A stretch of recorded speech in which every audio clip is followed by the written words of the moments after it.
عزوز سلامتنا تقبلون ايزا يوتيوب channel تعزبتي كمي تصنحو نزقوان زدلنيم زيناتات حيزولكم قريبا لخو نمكتالكم بخبر عدم كبرات تعزبتي بركزبولو حبريتاتات نابيتو مستصعنو اقدمو مدقتو يدما نوتيفيكيشن نخبصحكم زيناتات بوار نختكتاتلون نزا يوتيوب channel سبسكرايب بمقبار نايدول ملكت متواغي ترسعوم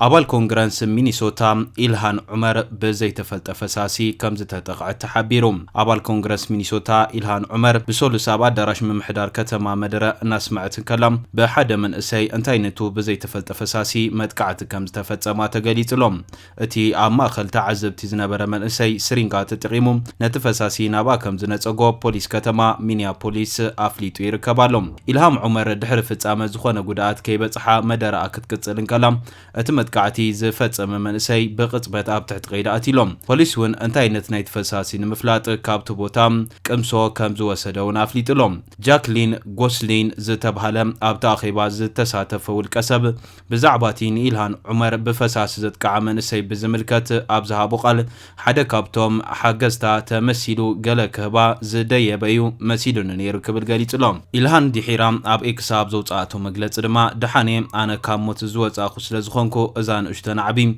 كاب سرحي ايتب كروننيام عاشون مناشوتن كعوتم اي فكرن يكتب تسامي علم دعر التفصامه إلهان نتوم ابتا ادراش نبرو سبات كنقصلينا نحنا مينيسوتا حالاتينا كتب تسامي علم قال ابتا اخبا إلهان زتساتف الفريد فلاورز جونيور زتبهالو القسبون ابزها بحبريتام نتاخبا مقصال زنبرانحن بتزتفصم مدقعتي زي مدهلان نتبعتان حيلان كم زخبرو قليصلهم كابتي بوتا زترخ بفيديو اتوم اكالات صطتا نتي مدقعتي زفصم منسي بقصبت بمخباب امريت بتابيلهم وانكلو زر فيديو وصيلهم اتفصم مدقعتي كابتي كفلت تحيزو كوت انكلهم نحد حدنا كم ان نقوت يغبرالو كبي تسمعوا نمن مخانو غنا ينصرن اتي ابلعلي إلهان زنصقو فساسي مسفريات كيميكال زمساسل مصيچنا كم زنبرون ابتي كفل زنبر غازيطኛ غليص يركب كنتيبا كتما مينيابوليس جاكوب فري محبراو ميديا ابز زرغو صحف اب مينيابوليس غونصن تاديدن بوتا يبلون نهي وسب اب حدغا بزيتو منغدي زي كنسمامع نخلينا ابزا ختمانا نخمز عينه تغبارات تصوارنت يبلنا كبل نت تغبار كونين ويركب إلهان اب 2019 قداميتي سومالياويت امريكاويت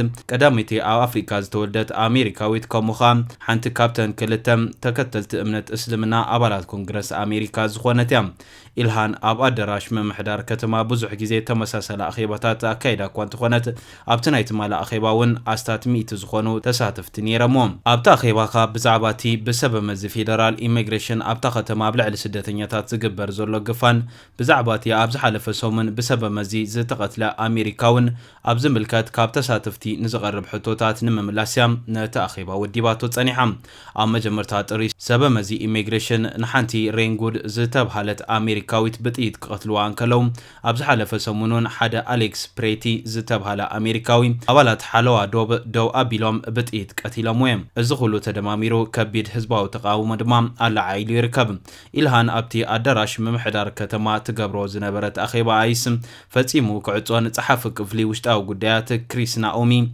كاب سلطان كتورد وي كتكسس دحر مصواعيم اتمن اسي بمتسا بفساسي كمزت قعت حبير زلم سبب مزي دحر تمتقعتي نتا اخيبا دكتور بلوكا انت تمحصنوا نساغن نتا اخيبا كمز قصلتي تغليصوم اخيبانا كنقصلينا 10 دقيقه طرحابوني بجخم فصيمنا عدلاين هابوم كتبلو انت سامي علم بزحاتتي امنيا بوليس ابلعلي سدتنياتات زغبر زلو غفام بريزيدنت دونالد ترامب بتي ابلعلي إلهان عمر زلو صلئي زتبغس كم زخونه يمزامنو دحرتي بسولس بابالات حلوا دوب ابلعل حدا امريكا وزتفصم موت زسعاب متقعتي ممحدار ترامب نتي اب مينيابوليس زغبرو زلو غفا قرب كفكسو مخانيو تزاريبو زركب زلوم نابتخالي زينا مسن سجرم اب تركي ابستخايد سنه سرعه قبابلا الناس غومن كلو زودق بريزيدنت نيجيريا بولا تينوبو اب صبو كونتات كمزلو حدا كاب حجزتو غليصو يركبالو ود 73 عام تينوبو اب انكارا بتركاو مزنو نينقع حدحن مصاخه وقعو مقبال انا تغبرلون كلي تعنقيفوم تينوبو حدا مسمر وتادرات سب سلطان دحر محلافوم نابيمانو كعنقفن كودقن كلوم اب وقعو غصو اكس ناي بريزيدنت تركي زتفنوا فيديو إلهم ካሜራ ናብ ካልእ ቅድሚ ምዛራ ሰባት ነቲ ፕሬዝዳንት እናተሓገዝዎ ድማ ሪኣላ ድሕሪ 45 ካልኢት ድማ ቲኑቡን ጣይብ ኤርዶጋንን ጎን ንጎን ኮይኖም ተራዮም ፕሬዝዳንት ቲኑቡ ዝኾነ ጉድኣት ከም ዘየጓነፎም ክልቲኡ ርክብ ከም ዝቐጸለን ድማ ሓጋዚኡ ሳንደይ ዳረ ገሊጹ ይርከባሎም ቪድዮ ክሊፕ ናይ ተፈጻመ ኣብ ማሕበራዊ መራኸቢታት ዝዝርጋሕ ዘሎ ኮይኑ ድሒሩ ወሃብ ቃል እቲ ፕሬዝዳንት ባዮ ኦናኑጋ ቲኑቡ ኣብ መሬት ኣብ ዝነበረ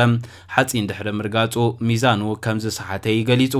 እዚ ዓቢ ነገር ኣይኮነን ብዘይካ ነቶም ካብ ዝሓልፉ ፍጻመ ከላግጹ ዝደልዩ ሰንከልከል ጥራሕ ነይሩ ኣምላኽ ይመስገን ሙዳቕ ኣይነበረን ክብል ወሲኹ ገሊጹሎም እቲ ፕሬዝዳንት ብሰነ 2024 ውን ኣብ ቅድሚ ህዝቢ ክወድቕ ኣብ ዝተራእየሉ ሰባት ፍሉጥ ምንቅስቓስ ሳዕስዒት ዝገብር ዘለኹ መሲልዎም ክብል ተዋዚ ነይሩ ኣብቲ ግዜቲ ብንእሽቶ ጌጋ ሱግሚ ክወድቕ ከም ዝኽኣለ በሓገዝቱ ተገሊጹ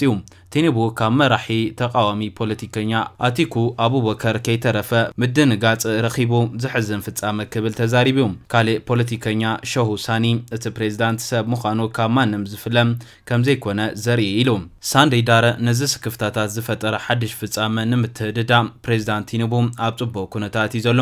ዑደት መንግስቲ ብዘይገለ ጸገም ይቕጽላሉ ክብል ኣብ ኤክስ ጽሒፉሎም ኣብ አንካራ ድሕሪ ተኻየደ ወግዓዊ ምቕባል ምስ ፕሬዝዳንት ቱርኪ ካልኦት ላዕለዎት ሰበስልጣን መንግስትን ክልተ ኣዋኽባታት ከም ዝቐጸለውን ተገሊጹ ካብዚ ዝሓልፍ ተወሳኺ ዝርዝር ሓበሬታ ገና ይተዋሃበን ዘሎ ዑደት ቲኑቡ ናብ ቱርኪ ነቲ ዝጸንሐ ድልዱል ዝምድና ንምሕያል ዝዓለመይ ክብል ቤት ጽሕፈት ፕሬዝዳንት ብሶኒ ናብ አንካራ ቅድሚ ምብጋሶም ኣብ ዘውፅኦ መግለጺ ሓቢሩ ይርከብ ክልቲኦም ፕሬዝዳንታት ድሕሪ ምርኻቦም ቱርኪ ምስ ናይጀርያ ሓድሽ ናይ ቁጠባ ንግድን ምክልኻልን ምትሕብባር ስምምዓት ከም ዝገበረት ኣፍሊጣላ ኤርዶጋን ምስ ቲኑቡ ኣብ ዝሃቦ ሓበራዊ ጋዜጣዊ መግለጺ ኣብ መንጎ ክልቲአን ሃገራት ዝግበር ንግዲ ናብ $5 ቢልዮን ንምዕባይ ዕላማ ከም ዘቐድመጡ ኣረጋጊጾም ክልቲአን ሃገራት ኣብ ምክልኻል ምትሕብባር ክካየዳውን ተሰማሚዐን ቱርኪ ንናይጀርያ ኣንጻር ዕጡቓት ኣብ ትገብሮ መኸተ ክትድግፍ ከምኡውን ኣብ ወታደራዊ ስልጠና ምልውዋጥ ስለዮ ሓበሬታን ዝዓመቖ ምትሕብባር ክትገብር ቃል ኣትያላ ቲኑቡ ኣብ 2023 ኣብ ዝተኻየደ ፕሬዝዳንታዊ መረጻ ንኣቲኩ አቡበከር ሲዒሩ ስልጣን ከም ዝሓዘ ዝፍለጥ እዩ ናብቲ ኻሊእ ዜና ምስ ንሰግር ምክትል ጸሓፊ ጉዳያት ወፃኢ ኣሜሪካ ክሪስቶፈር ላንዳውን ኣዛዚ ኣፍሪኮም ጀነራል ዳግቢን ኣንደርሰንን ኣብ መበል 9 ዓመት ዝኽሪ ሓይሊ ኣየር ኢትዮጵያ ምስታፎም ናይ ዋሽንግተን ፖሊስታት ጉዳያት ወፃኢ ኣብ ክንዲ ሓለዋ ሰብኣዊ መሰላት ዲሞክራስን ህንጸትን ናብ ወተሃደራዊ ረብሓታት ዝተጸግዐ ምዃኑ ሓደገኛ ምልክት ይክብሉ ተንተንቲ ነቒፎም ኣለዉ እቲ ሓይሊ ኢትዮጵያ ኣብ ቀረባ እዋን ኣብቲ ሃገር ኣብ ዝግበር ዘሎ ውሽጣዊ ግጭት ብፍላይ ኣብ ኩናት ትግራይ ኣብ ኣምሓራን ኦሮሞ መጥቃዕቲ ሰብ ኣልቦ ነፈርቲ ብዝተፈጸመ መጥቃዕትን ግሰት ሰብኣዊ መሰላትን ክኽሰስ ዝጸንሐ ኮይኑ እዚ ኣብ ዝኾነሉ ላዕለዋይ ዲፕሎማትን ወተሃደራዊ ኣዛዚ ኣሜሪካን ኣብቲ ዝኽሪ ብኣካል ተረኺቦም ኣፍልጦም ሃቦም ንተሓታትነት ዝግበር ጻዕርታት ከም ዘዳኸመን ንዝሓለፈ ዝሽፍንን ተባሂሉ ይንቀፋሎም ስሙ ክግለጽ ዘይደለየ ዞባዊ ተንታኒ ፖለቲካ ከም ዝበሎም ኣሜሪካ ብሓደ ኢዳ ሰላምን ሽምግልናን እናበለት በቲ ኻሊእ ኢዳ ኣብ ውሽጢ ግጭት ዝተሳተፍ ወተሃደራዊ ትካል ሙዳሳን ንጹር ሞራላዊ ውድቀትን ተገራጫውነትን ይክብል ገሊጹሎም እቲ ተንታኒ ከም ዝበሎም ኢትዮጵያ ምስ ግብፅን ሶማልን ኣብ ትሕቲ ሓያል ውጥሪ ኣብ ዘለትሉ እዋን ህላወ ሰበስልጣን ኣሜሪካ ኣብቲ ምርኢት ሓይሊ ኣየር ንጎረባብቲ ሃገራት ክሕርቕ ከም ዝኽእል ይስጋእ ኢሉሎም ኣሜሪካ ኣብ ዙርያ ግድብ ህዳሰ ናፃ ኣሸመጋሊት እትብል ዋላ እኳ ትኾነት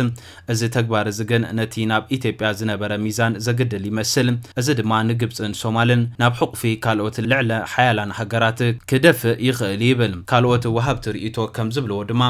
እቲ ሓቀኛ ዕላማ ናይዚ ምብጻሕ ድሕነት ኢትዮጵያ ንምርግጋዝ ዘይኮነ ኣሜሪካ ኣብ ዞባ ቀይሕ ባሕሪ ዘለዋ ጽልዋ ንኸይትስእንዩ ባህልትዮም ጽልዋ ቻይናን ሩስያን ኢራንን ኣብቲ ዞባ እናሓየለ ምምጽኡ ሲዒቡ ኣሜሪካ መትከላት ሰብኣዊ መሰላት ገዲፋ ምስ ዝሓየለ ምስራሕ ዝብል ኣካይዳ ትስዕብ ከም ዘላ እውን ዘቃልዕ ክብሉ ይውስኹም ህላወ ክሪስቶፈር ላንዲውን ጀነራል ኣንደርሰንን ኣብ ቢሾፍቱ ከም ሓደ ፍጻመ እቲ ሓድሽ ናይ ኣሜሪካ ፖሊሲ ነባሪ ሰላም ብዲፕሎማሲ ኣብ ክንዲ ምምጻእ ነቲ ዞባ ብወታደራዊ ዓይኒ ጥራይ كتمت كمتخيل زملاخت كوينون تمزجيبلهم زد ما أبكند نبار سلام ممتع قرن أفريقيا نوكل النازم الأو وقاتن وتادراوي مجاي كمرحيخ إليزابيث سجاتن فتيرو يركبن እዚ ከምዚ ኢሉ እንከሎን ካብ እዋን ናብ እዋን ዝምድና እናተበላሽዋ ዝመጻ ኢትዮጵያን ኤርትራን ስጋት ኩናት አንጸላሊወን ኣብ ዘለወሉ እዋን ብሓፈሻው ወታደራዊ ሓይሊ 145 ሃገራት ዘነጻጽር ግሎባል ፋየር ፓወር ሓይሊ ኣየር ሃገራት ቀርኒ ኣፍሪካ በኣጽዋራተን ድልውነትን ደረጃ ሂብዎን ኣሎም። ፓወር ኢንዴክስ ሓፈሻው ወታደራዊ ሓይሊ እተን ሃገራት ንምንጽጻር ዳርጋ 60 መዐቀኒታት ተጠቂሙሎም። እቶም ኣብ ግምት ዝኣተው መዐቀኒታት ወታደራዊ ሓይሊ፣ ፋይናንሳዊ ዓቕምን ሎጂስቲክን ይርከብዎም። ሓይሊ ኣየርን ሓይሊ ባሕርን ሓዊሱ ሓፈሻዊ ወታደራዊ ዓቕሚ ኣብ 2026 ብዝተመሓየሸ መረዳእታ መሰረት ይሰፊሩ ዘሎ። በዚ መሰረት ኣሜሪካ፣ ሩስያ፣ ቻይና፣ ህንድን ደቡብ ኮርያን ካብ ቀዳማይ ክሳብ 5ይ ደረጃ ተሰሪዐን ኣለዋ። ከምኡ ድማ ላይቤሪያ፣ ሱሪናሞ፣ ሪፐብሊክ ማእከላይ አፍሪካ፣ ቤሊዝን ቡታንን ታሕተወት 5 ደረጃ ዝሓዛ ከም ዝኾና የመልክትም። ናብ ቀርኒ ኣፍሪካ ምስ ንርኢ እቲ ዝርዝር ኢትዮጵያ፣ ኤርትራ፣ ሶማል፣ ሱዳን፣ ኬንያን፣ ደቡብ ሱዳንን ዘጠቓለለ ኮይኑሎም ብርትዐ ሓይሊ ኣየር ከምኡን ኣጽዋራቶም ድልውነቶም ንምጽጻር ድማ 9 ረቑሒታት ኣስፊሩሎም። ካብዚኣቶም ድማ ጠቕላላ ብዝሒ ነፈርቲ፣ ተዋጋእቲ ነፈርትን ከምኡን ኣጥቃዕቲ ነፈርትን ይርከብዎም። ካልኦት ናውቲ ሓይሊ ኣየር ነፈርቲ ድሮናት ሓዊሱ ከምኡን ናይ ውግእ ነፈርቲ መሰልጠኒ ተኻቲቶም ኣለው። ብተወሳኺ ፍሉይ ተልእኾ ዝፍጽም ዝዓይነትን ነፈርትን ንውግእ ነፈርትን ነዳዲ ዝመልኣ ነፈርትን እውን ሰፊረን ኣለዋ። ኣብ መወዳእታ ሄሊኮፕተራትን ኣጥቃዕቲ ሄሊኮፕተራትን ኣብቲ ዝርዝር ተጠቂሰን ኣለዋ። ኣብ ግሎባል ፋየር ፓወር ዝሰፈረ መረዳእታ ንመወዳእታ ግዜ ኣብቲ መርበብ ሓበሬታ ኣብ መጀመርታ 2026 እዩ ተሃዲሱን ተሓቲሙን ዘሎ። እዚ ንወታደራዊ ዓቕሚ ሃገራት ዝሰፍር ትካል ካብ ዝተፈላለዩ ምንጭታት ዝረኽቦ ዕላዊ ሓበሬታታት መሰረት ዝገበረ መረዳእታ ዝተደረኸ ኮይኑ ሃገራት ብምስጢር ዝሕዝኦ ሓበሬታ ኣየስፍርን እዩ። ካብ 145 ሃገራት ኢትዮጵያ ወታደራዊ ሓይሊ ኣብ መበል 47 ደረጃ ተሰሪዓ ትርከብ። ኣብ ግሎባል ፋየር ፓወር ኢንዴክስ 0.8525 ነጥቢ ተዋሂብዋ ዘሎ ዝለዓለ ነጥቢ 0.000 ኮይኑ እታ ኣብ ዝለዓለ ደረጃ እትርከብ ኣሜሪካ ድማ 0.0741 ነጥቢ ሒዛ ትርከብ። ኢትዮጵያ ካብቲ ቅድሚ ሕጂ ኣብቲ ዝርዝር ዝነበራ ደረጃ ብምምሕያሽ ጠቕላላ ብዝሒ ነፈርቲ 104 ካብ 145 መበል 66 ሒዛ ትርከብ። ግሎባል ፋየር ፓወር ኣብ ነፍሲ ወከፍ ዝርርብ ድልውነት እውን የቐምጥ። ድልውነት ብመንጽር ማእኸላይ ነጥቢ ሓይሊ ኣየር ኣሜሪካ 75 ከም ዝዕቀን እቲ መርበብ ሓበሬታ ይሕብር። እዚ ድማ ሓፈሻዊ ድልውነት ናይቲ ኣጽዋራት ምዝማን፣ መምሕያሽ ኣጽዋራትን ካልኦትን ዘጠቓልል እዩ። ነፍሲ ወከፍ ዓይነት ኣጽዋር ምስ ጠቕላላ ሓይሊ ኣየር እቲ ሃገር ብምትእስሳር ክንደይ ከም ዝውክል ንምምልኻት ብምኢታዊት ተገሊጹ ይርከብ። ኢትዮጵያ ኣብ ነፍሲ ወከፍ ምድብ ምስ ካልኦት 145 ሃገራት ተወዳዲራ ደረጃ ተዋሂብዋ ኣሎ። ብዝሒ ተዋጋእቲ ነፈርቲ 25 ድልውነት 15 እዚ ድማ ኣብ መበል 46 ደረጃ ይቕምጣ። ነፈርትን ድሮናትን ሓዊሱ ንመጓዓዝያ ዘገልግላ ነፈርትን 9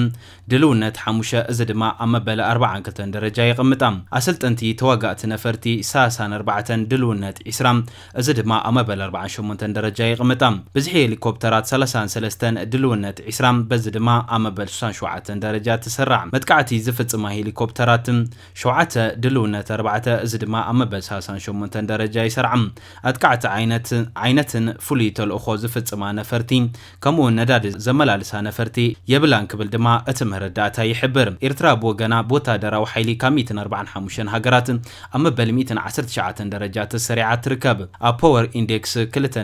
2.6841 ነጥቢ ዝረኸበት ኮይና ካብቲ ቅድሚ ሕጂ ዝነበራ ደረጃ ንእሽቶ ልዕል ኢላ ትርከብ። ጠቕላላ ብዝሒ ነፈርቲ 20 ድልውነት 7 እዚ ድማ ኣብ መበል 97 ደረጃ ይቕምጣ። ተዋጋእቲ ነፈርቲ 1 ድልውነት 0 እዚ ድማ ኣብ መበል 63 ደረጃ ይቕምጣ። መጓዓዝያን ካልኦት ነፈርቲ ድሮንን ሓዊሱ 5 ድልውነት 2 እዚ ድማ ኣብ መበል 46 ደረጃ ይቕምጣ። ኣሰልጠንቲ ነፈርቲ 1 ድልውነት 0 እዚ ድማ ኣብ መበል 76 ደረጃ ይቕምጣ። ሄሊኮፕተራት 13 ድልውነት 5 እዚ ድማ ኣብ መበል 83 ደረጃ ይሰርዓ።